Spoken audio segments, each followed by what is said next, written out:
Okay, let's take a look at my ingenious little macro setup here. Right now, let me actually turn off the wireless triggers on both of these. I have a pair of pocket wizards, but you could certainly use whatever you want. Okay, I have a pair of pocket wizards, but you're going to need a pair of wireless triggers. And let me undo this. I have a rubber band that's actually attached to this ball head over here, and I have a piece of Velcro that's holding it in. Let's look at the two parts separately, okay? Right now I have a Nikon D7100, and I have a flash bar. This is an old one like they used back in the 80s, like I used back in the 80s. It's like $9. Right now I have a ball head, which is articulating. And this is where my fiber optic sits, and I can adjust this in or out, up or down, not just on the ball head, but on the actual bar itself.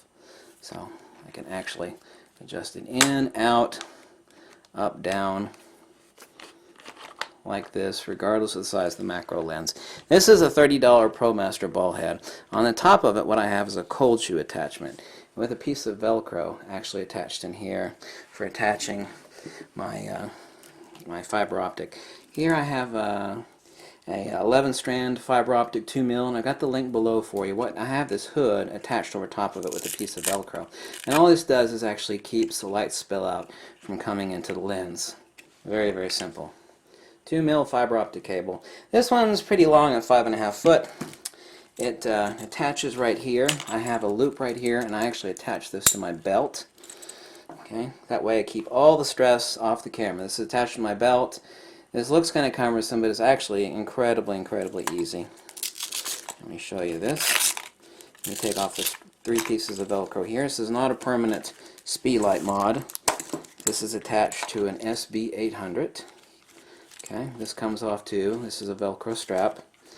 And what I've done is I've actually taken this, drilled it in here, and this sits right in there with Velcro, some Velcro straps, and it just attaches on to the top of my speed. No permanent speed light modifications at all. It'll cost you about, including the $30 or ProMaster ball head, and 100 foot of this stuff, and I've got the link below from a guy that sells fiber optic cable off of eBay.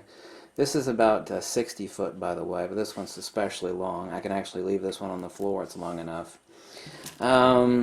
$30 for that, $10 for the flash bracket that goes underneath the camera, and $18 for 100 feet of 2mm fiber optic cable.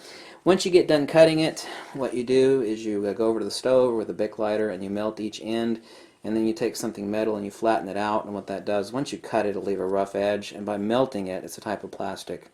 By melting it and pressing up against a super flat piece of metal, it'll actually make a lens for better light transmission. And that's it. This is the best macro. This is completely my invention too, by the way. If I catch you marketing it, I'll be suing your butt. If you want to make one of your own, that's fine. The best macro illumination tool that I have, and it's my own invention. This is incredibly lightweight. This only weighs a couple, 3 ounces. Speedlight mod, like I said, clips on my belt right here. I can go out in the field, take pictures of insects, flowers, bugs, whatever the hell I want. And the only thing I have sitting on my camera is this. It's like a 4-ounce flash bracket, this 3.5-ounce ProMaster ball head, and they actually make a ball head smaller than this. I forget who makes it. I've seen them. They're about a half this size. And then this is a $1 cold shoe adapter that I actually have screwed in here. And then I just use a rubber band to secure it. But I have Velcro securing it as well as the rubber band. And I just bring it right up there against the object, the subject that I'm actually photographing. And of course a pair of wireless triggers.